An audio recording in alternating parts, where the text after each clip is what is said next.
안녕하세요. 예, 반갑습니다. 외로운 늑대 천년입니다. 오늘은 대지주 양도소득세가 시장에서 많이 시끄럽잖아요. 이거에 대해서 우리는 어떤 전략을 짜야 되는지 좀 더 이제 얘기를 해보는 그런 시간을 가지도록 할게요.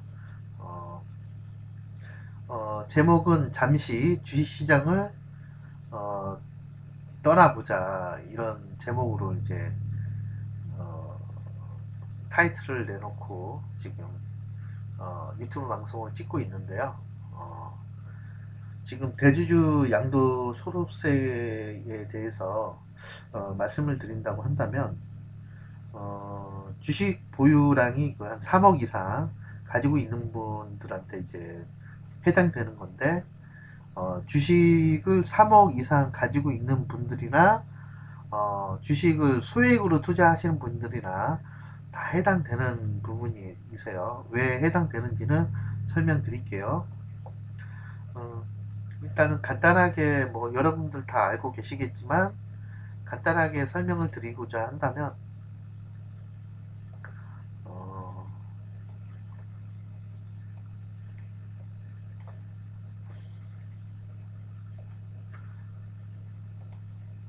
지금 제가 예를 들어서 한 1억을 주식 투자를 하고 있고요.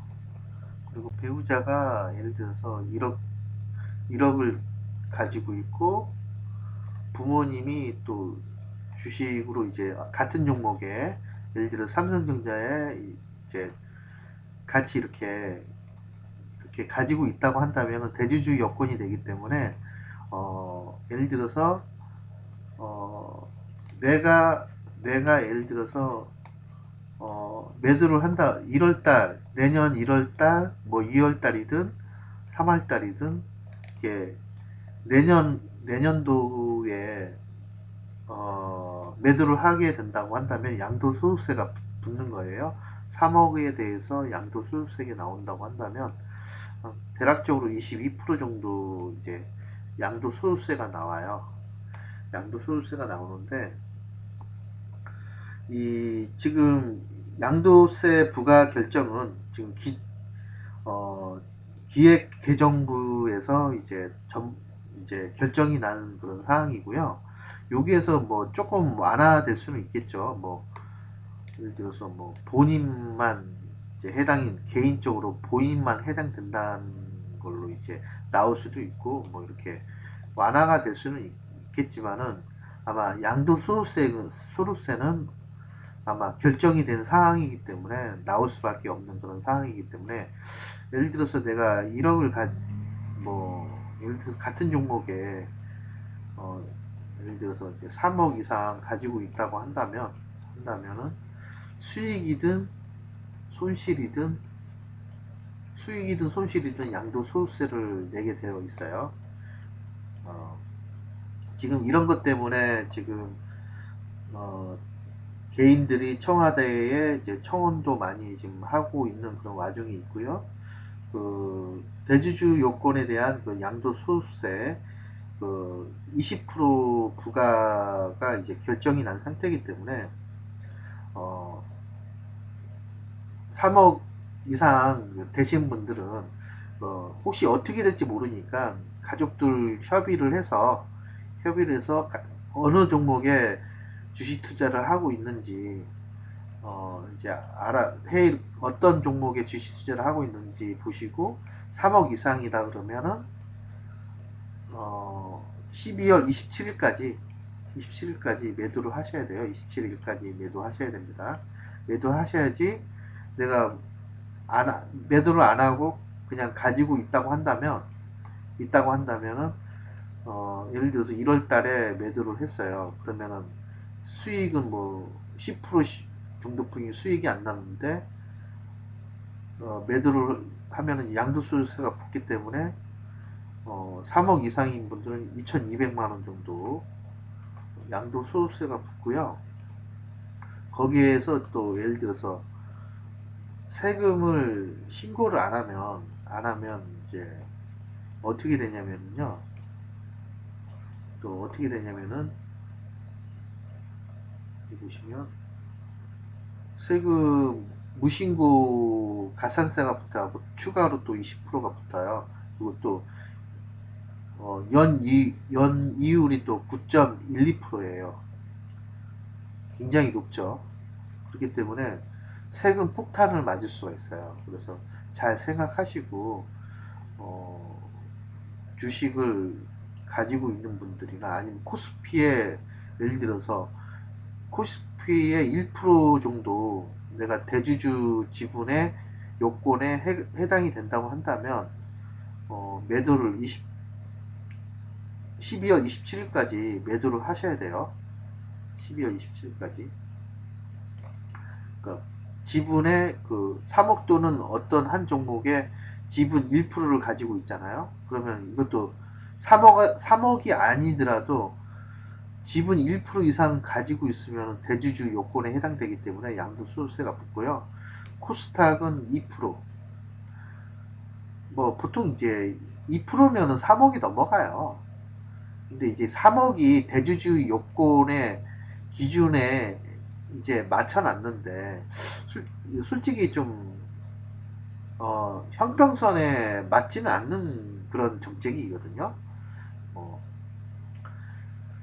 3억이면은 대주주라기보다는 그 약간 3억이면은 이제 뭐 소액은 좀 아니고 그냥 조금 이제 주식 투자를 한다 이 정도로 봐야 되는데 이거를 갖다가 이제 국가에서 대주주 요건을 만들어서 기준을 만들어서 양도세를 부과 대상으로 해서 이제 양도세를 물리게 한 다음에 나라의 그 세금을 걷어들이겠다는 그런 목적이 있는 것 같아요. 그래서 이런 걸로 인해서 제가 볼 때는 시장의 활력을 잃게 될 수가 있고요. 또 거래세가 또 폐지가 되지 않은 그런 상황이기 때문에 지금 거래 저 양도세 플러스 내년에는 또 내년에 매도하시는 분들은 양도세 플러스 또 거래세 증권 거래세가 있잖아요. 거래세도 이제 내야 돼요. 이중으로 부과되는 거예요. 이게 형평성이 맞는 그런 정책은 아니죠. 그러니까 이런 것들을 지금 만들어 나왔고 이제 아마 시장은 제가 생각하기 그래요. 11월 달, 12월 달에는 좀 조심을 해야 된다. 이런 얘기를 해주고 싶어서 오늘 저 방송을 이제 하게 된 거고요. 이로, 이로 인해서 이제 소액 투자자들이 이제 어, 손실을 볼 수 있는 그런 모습이거든요. 그래서 지금 시장을 보게 되면 음, 시장을 보게 되면은 오늘 그 약보합으로 끝났죠. 코스타, 코스피 약보합으로 끝났는데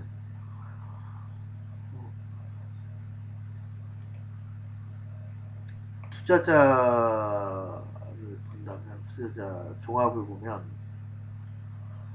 외국인이 코스피에서는 외국인 2천억 정도를 매수를 해줬는데도 불구하고 시장은 약보합으로 가고 있는 모습이고요. 코스닥은 개인이 사줬는데도 불구하고 올라가지 못했어요. 외국인과 기관이 그렇게 많이 팔진 않았거든요. 그런데도 시장은 고압으로 끝났어요.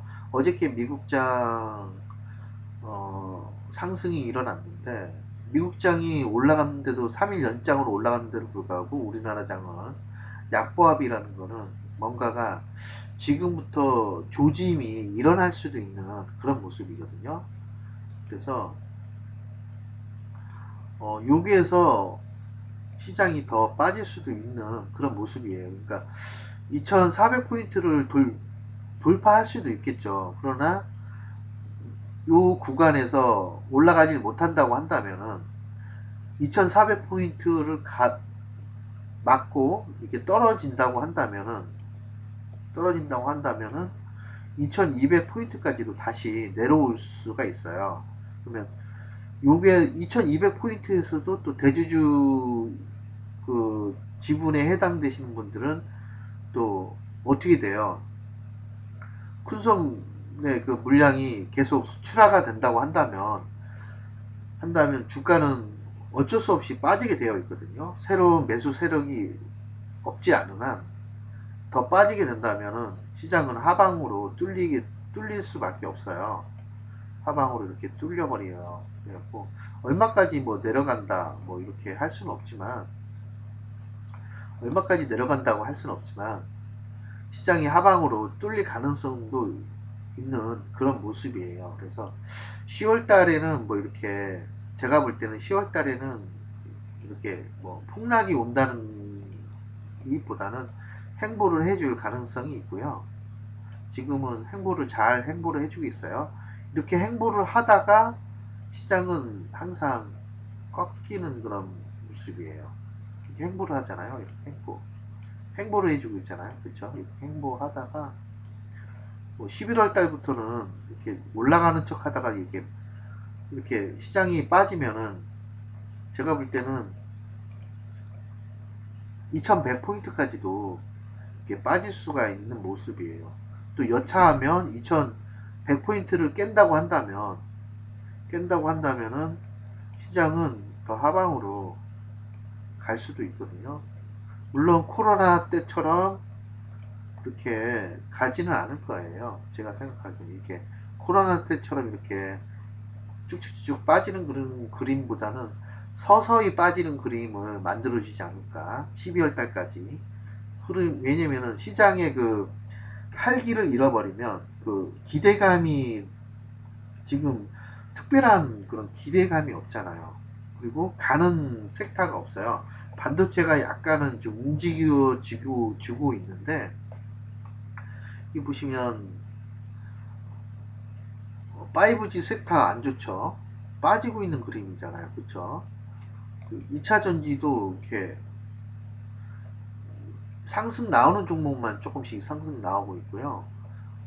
잘 나오고 있지 않아요. 지금 나인테크, 뭐 CIS 이런 종목만 이제 상승이 조금 나왔고, PN 솔루션은 이제 실적 기대감으로 이제 상승이 좀 나오고 있는데, 이런 것도 다 맞고 떨어질 가능성이 많아요. 그래서 2차 전지, 5G, 그리고 반도체 쪽에는 이제 그래도 좋은 모습을 해주고 있는데, 이제 어느 정도 가다가 시장이 빠지면 다 꼬부라져요. 이런 것도 꼬부라지기 때문에 지금은 전략을 잘 구사해야 돼요. 10월 달에 그래도 10월 달에는 시장이 뭐 폭락이 온다기보다는 행보를 해줄 가능성이 있기 때문에, 이 기회를 이용해서 주식 비중을 되도록이면은 50% 이상은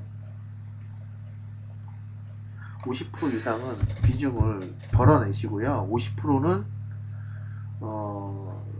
일단은 가지고 계시고, 손실이 커버린 사람은 전부 매도해버리면 손실이 커버리기 때문에 50%는 현금을 가지고 계세요. 그리고 시장이 빠지고 나면은 그때는 이제 다시 추가 매수하시면 되니까, 그렇게 이제 전략을 구사할 수도 있고, 전부 매도해서 시장이 빠진다고 할 때, 나는 빠진다고 할 때, 빠지고 이제 돌아나가는 그런 구간에서 다시 매수를 해서, 추가 매수를 하거나 신규 매수를 해서 수익을 다시 쌓는 방법이 있기 때문에, 일단은 10월달, 11월달, 12월달에는 좀 더 이제 대응을 해서 빠져나오는 그런 기간을 가지는 게 맞을 것 같아요. 그리고 시장은 항상 보시면 아시겠지만, 보여드릴게요. 이렇게 시장이 올라가잖아요. 이렇게 시장이 올라가게 되면 항상 이렇게 빠지잖아요. 그쵸? 올라가면 빠지고, 올라가면 빠지죠. 올라가면 빠지고, 이렇게 올라가면 또 빠지죠. 올라가면 빠지죠. 요번에는 요 구간에서 좀 행보해줬고, 또 올라가면 이렇게 빠져요. 그쵸? 그리고 빠지고 올라가고, 그쵸? 빠지고 올라가고, 그러면 요번에 또 빠질, 어느 구간에서 또 빠질 가능성이 있단 말이에요. 다시 한번, 우리나라 장은 항상 잘 빠지는 장이잖아요. 잘 빠지기 때문에 이게 힘이 없어요. 왜냐면 지정학적 리스크도 많고 대북 리스크가 많고, 또 아무래도 우리는 수출해서 먹고 사는, 원자재를 수입해서 그거를 또 가공을 해서 수출로 먹고 사는 그런 나라이기 때문에, 주변 여건이 안 좋아지면 시장 여건도 안 좋아지거든요. 그래서 다른 나라의 영향을 많이 받아요. 중국이 또 안 좋아지면 또 뭐 문제가 생기면 우리나라 시장 빠지고요. 또 유럽이 또 경제가 안 좋아지면 우리나라 빠지고요. 미국 경제가 좀 뭐 예를 들어 트럼프가 미중 무역 전쟁을 하면 또 빠지고, 그렇죠. 일본이 또 뭐 쇼를 하면은 또 우리나라 또 빠지죠. 시장 항상 빠졌잖아요. 그쵸? 그래서 이번에는 또 코로나로 빠져갖고 잘 올라갔는데, 여기에서 지금 행보를 하는 그런 모습이기 때문에, 이 행보를 하고 나서 행보를 할 때는 항상 올라가거나 내려가거나 둘 중 하나거든요. 행보를 하다가 갑자기 빠지는 경우가 있고, 돌파가 나오는 경우가 있어요. 돌파가 나온 다음에 시장은 더 크게 올라갈 수도 있겠죠. 근데 지금은 우리나라 시장이 정부가 이렇게 좋은 정책을 만들어 주고 있질 않아요. 대주주 여건이 좀, 미국 그 트럼프 그 대선보다는 우리나라 그 대주주 여건이 가장 문제라고 저는 보고 있거든요. 그래서 대주주 여건에 그 해당되신 분들은 조금씩이라도 요번 올라올 때, 조금 이제 3억 이상 가지고 있는 분들은 올라올 때 조금씩 매도를 해서 이제 현금 비중을 넓혀야 되고요. 그리고 다른 개인분들도 이렇게 대주주 지분들을 이제 가지고 있는 분들이 매도를 하게 되면, 종목들마다 틀리긴 하겠지만 내 종목이 빠질 가능성이 있단 말이에요. 그래서 주식 투자금을 한 소액으로, 3개월 동안은 소액으로 투자를 하시고 잠시 주식시장을 잠시 떠나 있는 게 좋아요. 그러니까 소액만, 뭐 단기 투자하든지 중장기 투자를 하든지, 어, 소액으로 투자를 해본다고 한다면, 어, 3개월 동안 어떤 흐름을 보고 나서 1월 달부터 다시 시장은 또 좋아질 수 있으니까 1월 달부터 이제 상황 보고 나서 다시 주식 투자하는 게 낫지 않을까, 이렇게 말씀드리고 싶어요. 오늘의 그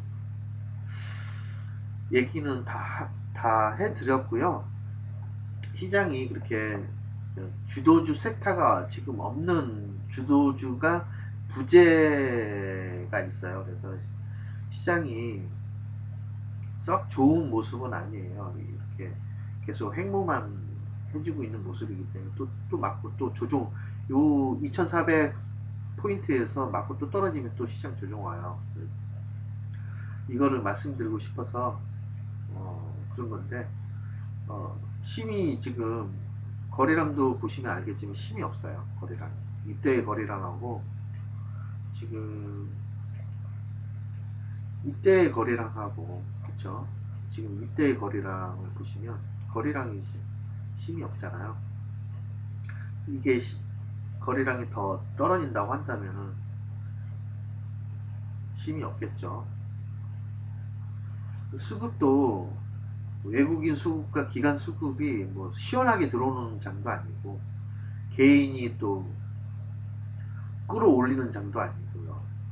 그동안은 개인이 이렇게 잘 끌어왔는데, 이렇게 잘 끌어왔어요. 개인들이 잘 끌어왔는데, 지금은 개인들이 고객 예탁금도 줄고 있고, 54조 정도 돼요. 고객 예탁금이 60조까지, 60조를 넘어섰다가 지금 고객 예탁금이 54조 정도 되고요.